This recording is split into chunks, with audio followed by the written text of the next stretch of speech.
이투TV 21대 총선 특집 방송. 인천의 최대 승부처 5곳. 이곳의 승부가 아마 인천의 승부를 가릴 것 같습니다. 예.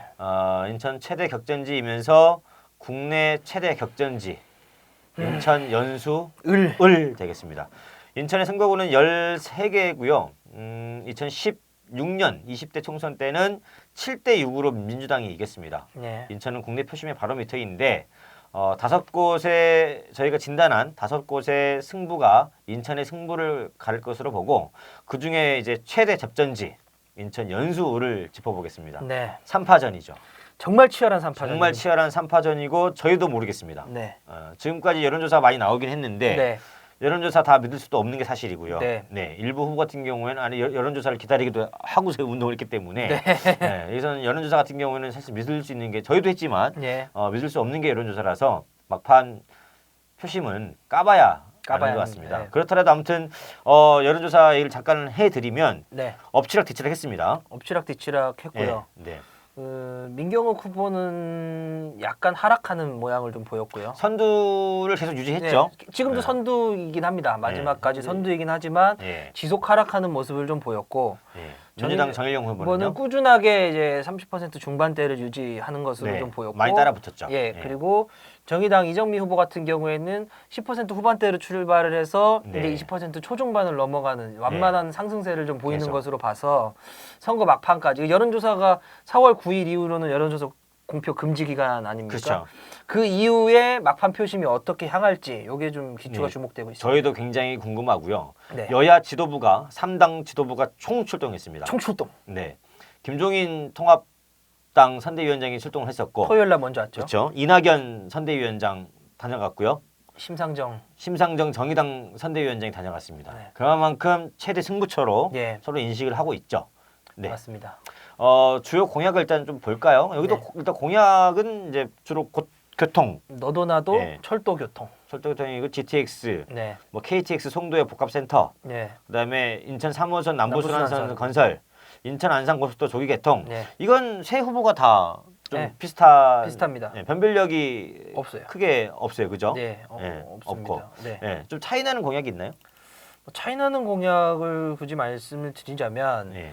뭐 정일영 후보 같은 경우에는 다른 철도를 하나 더 들고 나왔어요. 네. LTX라고. LTX. 송도에서 강남으로 바로 뚫는 철도입니다. LTX는 랜드브리지 트레인 익스프레스. 예. 약자고 이게 이제 송도에서 강남 네. 삼성을 거쳐서 강릉까지 연결하는 고속철도인데 띠리리 건설 회사가 이걸 네. 검토했었죠. 민간 사업자로. 근데 제가 알고 4년 전입니다. 안 한 사업성이 없어서 예. 접은 걸로 알고 있거든요. 맞습니다. 네. 근데 이거를 들고 나왔기 때문에 이것도 예산이 7조 원 사업이에요. 예. 코로나19로 저희가 굉장히 힘들지 않습니까? 정부가 지금 국채를 발행하고 있는 상황에서 과연 제가 거듭 얘기하지만 이런 LTX 사업 이런 것들이 가능할지 좀 의문이고요. 네. 네. 민경욱 후보는 뭘 들고 나왔죠? 경제자유구역 규제를 좀 완화하고 네. 세제 혜택을 추진해서 많은 기업들의 투자 유치를 좀 받겠다. 규제 완화. 예, 그런 거랑 이제 송도경찰서 유치 이런 네. 것들을 좀 특별한 공약으로 내놓고 있습니다. 송도교차서는 될걸요? 네, 네. 그건 공약이 아니라 네. 그냥 되는 겁니다. 네. 자연빵으로.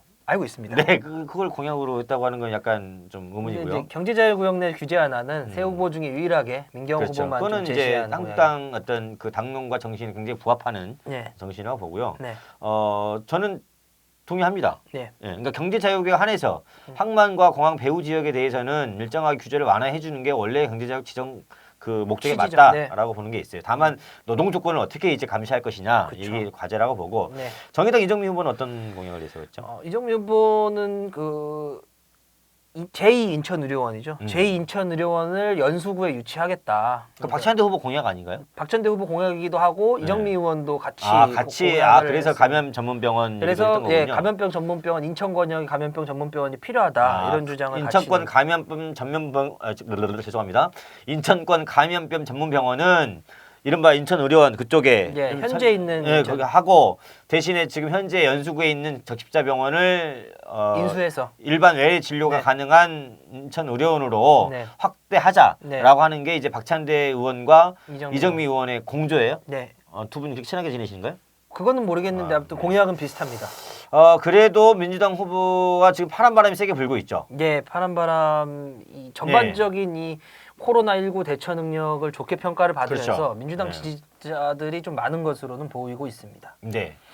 그러면 그 민경욱 의원의 악재는 아무래도 막말 정치인 심판 네, 이거 퇴출 여론이 높지 않습니까? 맞습니다. 예. 그러니까 막말 정치인을 다시는 보지 말자. 네. 그리고 뭐 연수구에 품격이 있는데 네. 좀 이런 얘기들이 좀 이 물밑에선 좀 돌고 있는 것 같습니다. 그렇다고 한다면 이제 그 이정미 후보냐, 네, 정일용 후보냐, 네, 정일용 후보냐, 이정미 후보냐 네. 사실은 요 싸움이지 않습니까? 맞습니다. 그러면 두 사람이 이제 각자 내가 적임자다라고 이제 네. 호소하고 있는 거죠, 그죠? 네. 예. 정일영 후보 같은 경우에는 집권 여당의 네. 어쨌든 힘을 좀 받아야 된다. 아직 네. 이 송도국제도시의 부족한 교통 인프라나 여러 인프라를 챙기기 위해선 결국 네. 집권 여당 힘이 필요하다. 네. 뭐 이래서 자기가 적임자다라는 얘기를 하고 있고. 송도의 주요 어떤 교통 현안을 해결하기 위해서는 네. 국토교통부 출신이고 네. 여당의 어떤 그 소속이기 때문에 네. 그 힘으로 돌파하겠다, 네. 밀어달라 이런 거고요. 이정미 후보 같은 경우에는 이 정일영 후보가 인천국제공항공사 사장을 지내지 않았습니까? 요 과정에서 이 박근혜 대통령이 임명을 하다 보니 네. 그 당시에도 좀 논란이 있었습니다. 이 사람이 이제 논란이 있었죠. 예, 철도 민영화를 적극적으로 추진했던 사람이 인 점을 감안해서 이제 공항공사 사장으로 올라갔다라고 하는 몇 가지 이제 그런 정황들이 정책들은 이제 이명박 박근혜 그쵸. 정부의 정책과 굉장히 부합하는 거잖아요. 그래서 이 인천 연수의 친박 아닌 후보는 이정미밖에 없다. 그래서 진짜 진보 개혁의 승리는 이정미의 당선으로 완성시킬 수 있다. 이런 것들을 좀 이제. 그런데 이정미 후보는 당 지지율이 낮아서 예. 고전을 하고 있는데요. 막판 표심은 또 까봐야 아는 거라서 과연 네. 마지막에 누가 웃을지 저희들도 굉장히 궁금한 선거구 예. 인천 연수 을이었습니다. 바뀌는 거는 유권자들이 바꿉니다. 네. 투표장에서 세상은 바뀝니다. 모두들 기승전 투표. 투표입니다. 고맙습니다. 감사합니다.